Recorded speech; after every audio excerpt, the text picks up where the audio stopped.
Hello my dear students, मैं हूं जयशंकर शर्मा और बैसवारा क्षेत्र के best education channel Baiswara chemistry point पर आपका स्वागत करते हैं। आप सभी 12th के लिए लेक्चर 3 देख चुके हैं।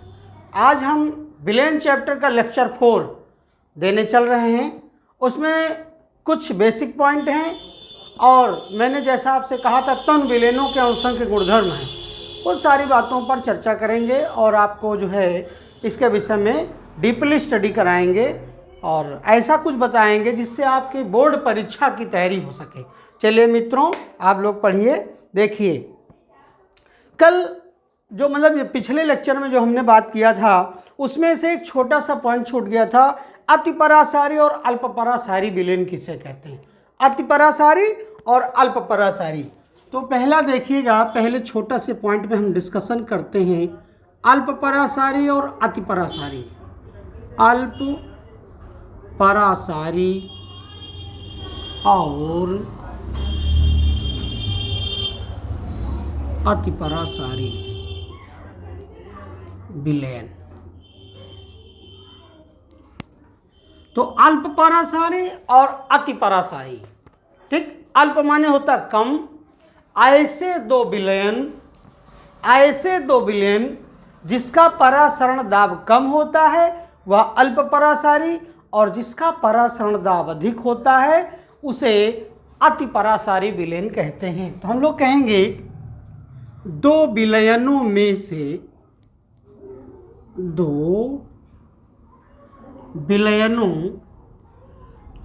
से जिस विलयन का परासरण दाब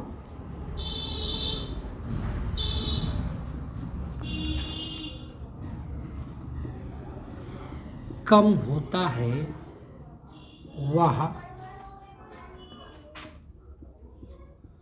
अल्प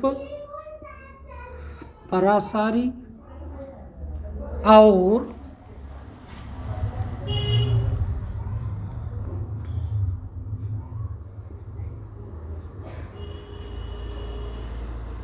जिस विलेन का परासरण दाब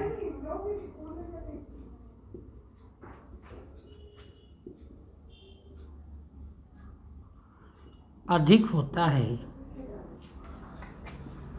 उसे अतिपरासारी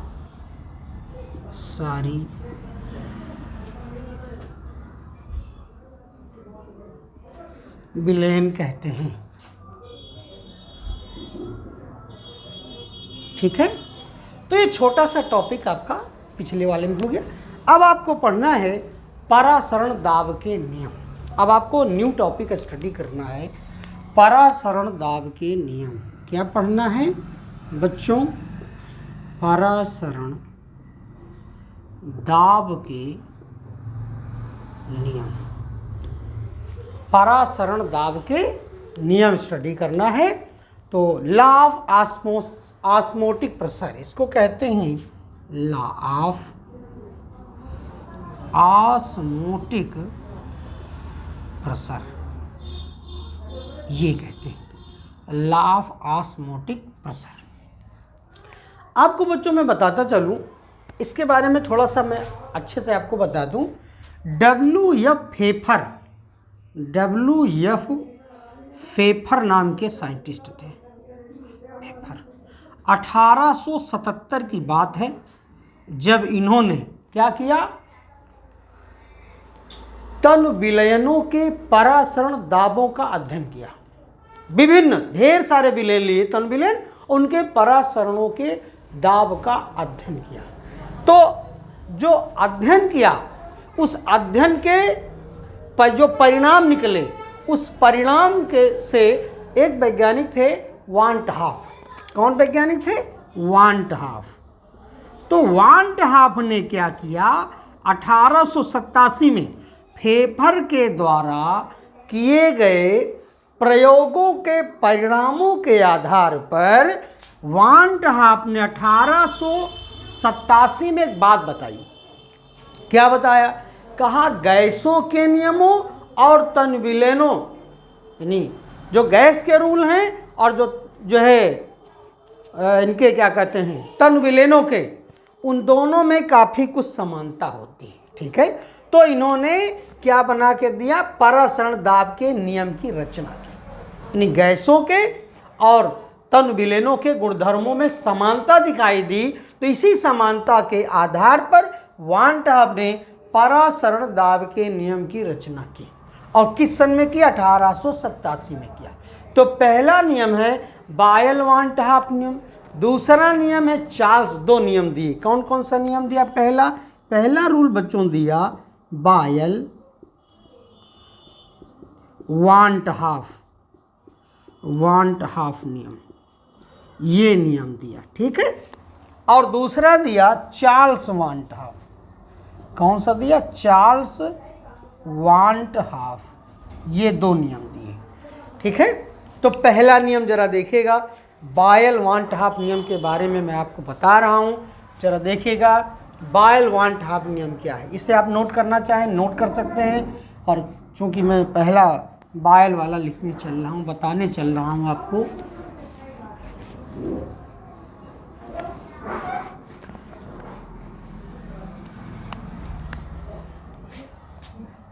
पहला रूल हमारे पास है बायल वान टै हब नियम। कौन सा नियम है, बायल वान टै हब नियम। चूंकि गैसीय नियम और तन विलेनों के जो नियम यानी उनके गुणधर्मों में काफ़ी समानता है, तो इसीलिए बायल के नियम में वान टै हब का नियम यानी वान टै हब को जोड़ दिया गया। और इन्होंने क्या बताया है कि जैसे बायल का नियम था, स्थिरता पर किसी गैस के निश्चित द्रव्यमान का आयतन, ठीक है, उसके जो है उसके क्या कहते हैं दाब के समानुपाती होता है। सेम एज यहाँ पे नियम है, स्थिर ताप पर किसी विलयन का परासरण दाब, क्या नियम है, स्थिर ताप पर किसी विलयन, कौन सा विलयन, तन विलयन, किसी विलयन के विलयन का परासरण, विलयन का परासरण दाब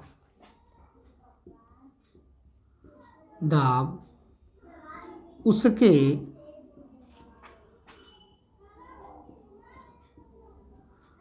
आयतन के क्या होता है, व्युत्क्रमानुपाती होता है। तो यहां आयतन का मतलब कंसंट्रेशन 1/v हो जाएगा। अगर हम इसकी बात करें, सांद्रता की बात करें, तो उसकी सांद्रता के, यहां आयतन की जगह क्या कर दो, सांद्रता के, उसकी सांद्रता के समानुपाती होता है, उसकी सांद्रता के समानुपाती होता है। ठीक है, C बराबर 1/v। अभी मैंने कहा आयतन के व्युत्क्रमानुपाती होता है, यहाँ सांद्रता C के समानुपाती होता है, तो ये बात होता है।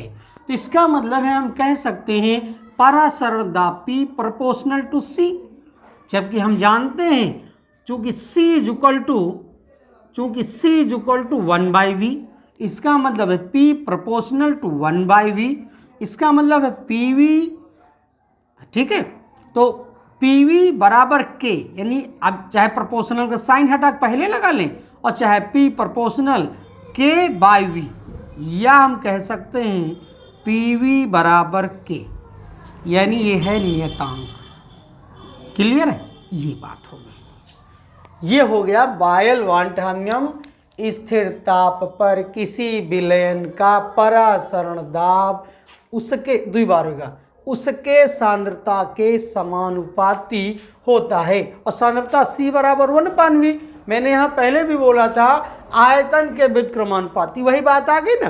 तो यानी ये ऐसे, ये समीकरण P proportional to C, P proportional to 1/v, P proportional to, यानी प्रोपोर्शनल का, अरे प्रोपोर्शनल का साइन यहाँ हट गया बेटा, ये बराबर या PV बराबर K हो जाएगा। ठीक है, आप इसे नोट कर सकते हैं। सेकंड रूल हमारा कह रहा इसे समीकरण नंबर 1 बना के यहाँ छोड़ दीजिए।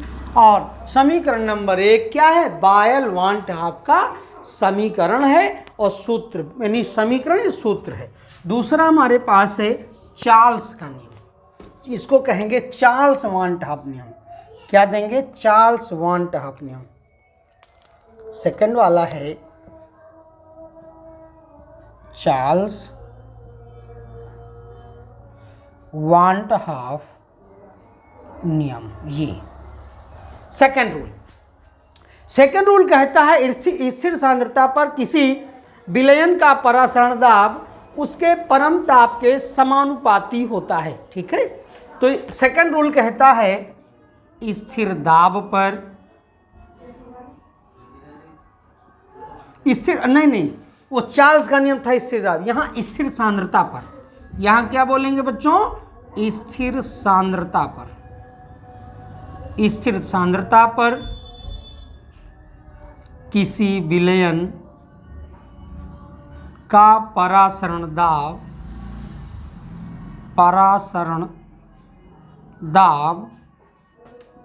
उसके परम ताप, किसके?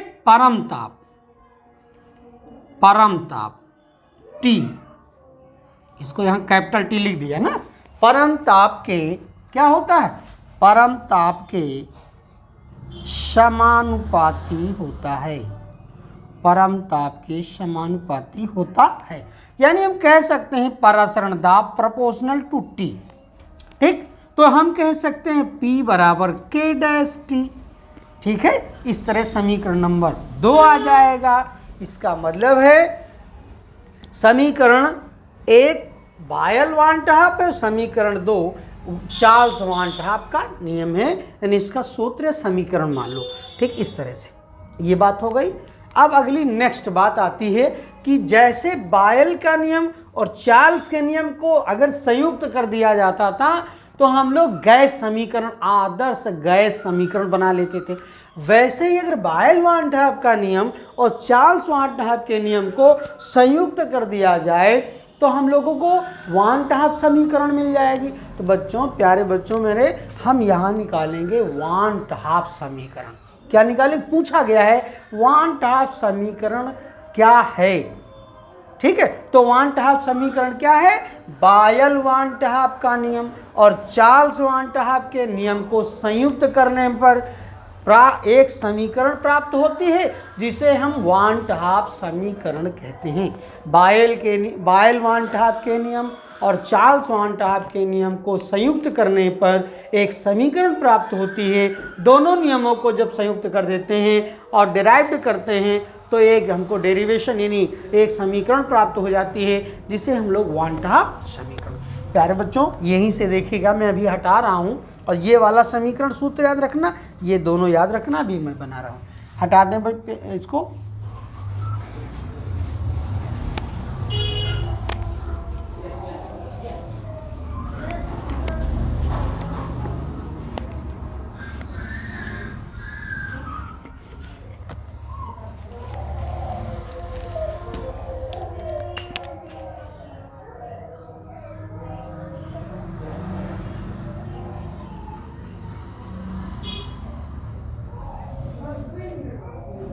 वांट हाफ समीकरण। ठीक है, वांट हाफ समीकरण यहाँ सीधे सीधे लिखेंगे। पहला काम बायल वांट हाफ के नियम से, तो यहाँ नियम कहता है P प्रोपोर्शनल टू 1/V। ठीक है, फिर लिखेंगे चार्ल्स वांट हाफ के नियम से या नियमानुसार P प्रोपोर्शनल टू T, दोनों को संयुक्त कर देंगे। समीकरण 1 समीकरण 2, यहाँ लिखेंगे समीकरण 1 व समीकरण 2, इसको 1, अच्छा ये 2 है। ठीक, 2 को संयुक्त करने पर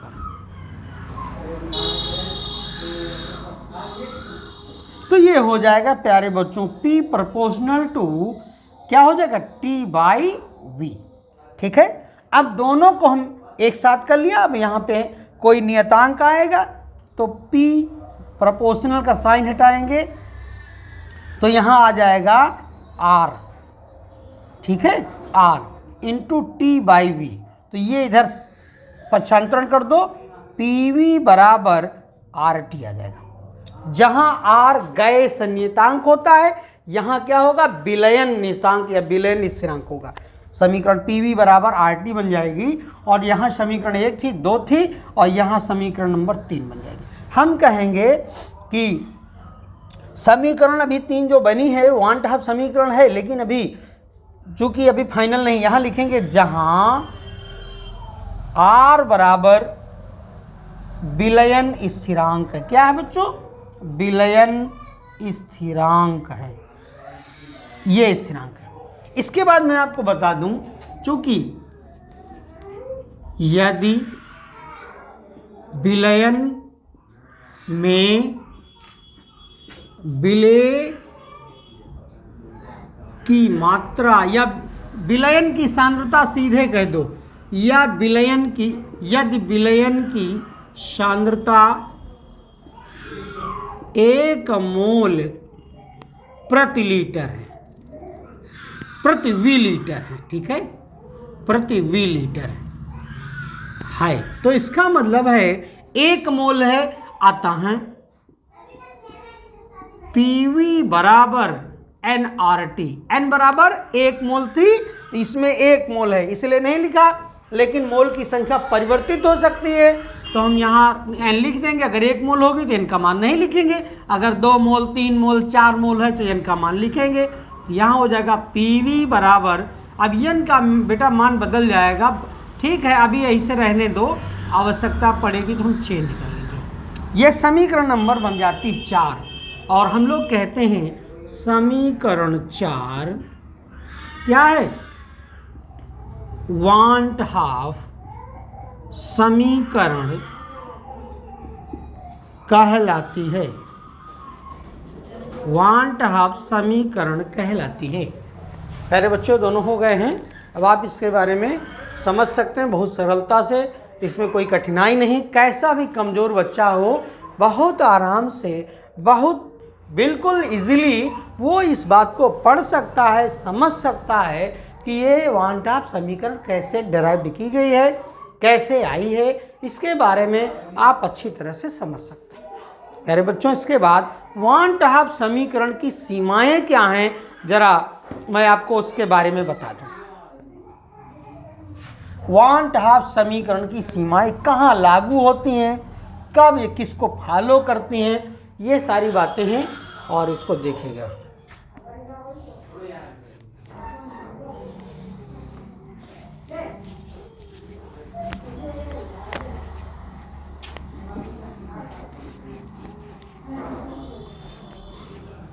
अगला नेक्स्ट छोटा सा टॉपिक है 1/2 समीकरण की सीमाएं। वैसे पूछा नहीं जाता लेकिन जानकारी होनी चाहिए। जो 1/2 समीकरण है वो तनु विलयनों पर साधारण ताप पर लागू होती है। 1/2 समीकरण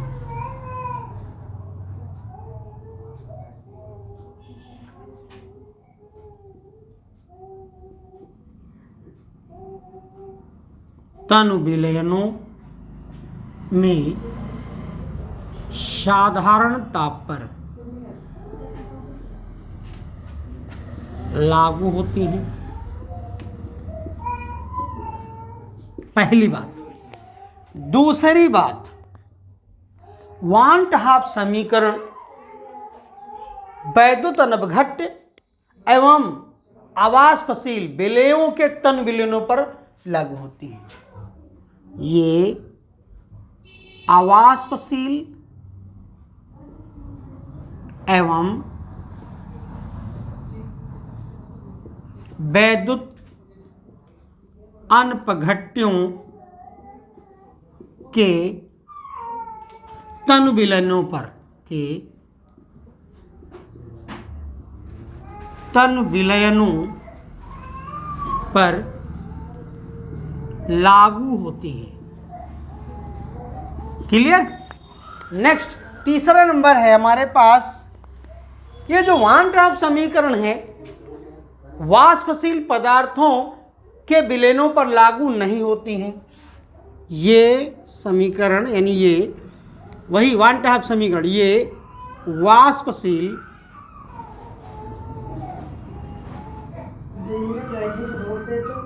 पदार्थों के, रुक जाओ एक सेकंड, विलयनों पर लागू नहीं होती, लागू नहीं होती।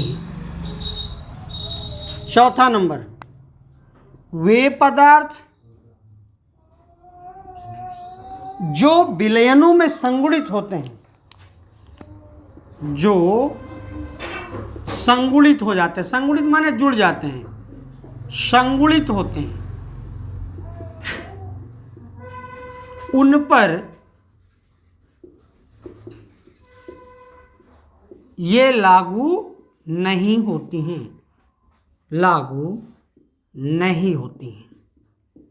ये 4 पॉइंट्स ऐसे हैं जो सीमाएं हैं, किन पर लागू होती हैं, किन पर लागू नहीं होती हैं। इन 4 बिंदुओं के अलावा कोई अध्ययन करने की आवश्यकता नहीं है।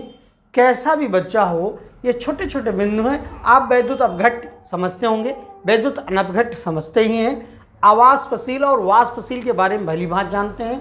आगे कुछ ज़्यादा बताना नहीं है, आप बहुत समझदार बहुत बुद्धिमान बच्चे हैं।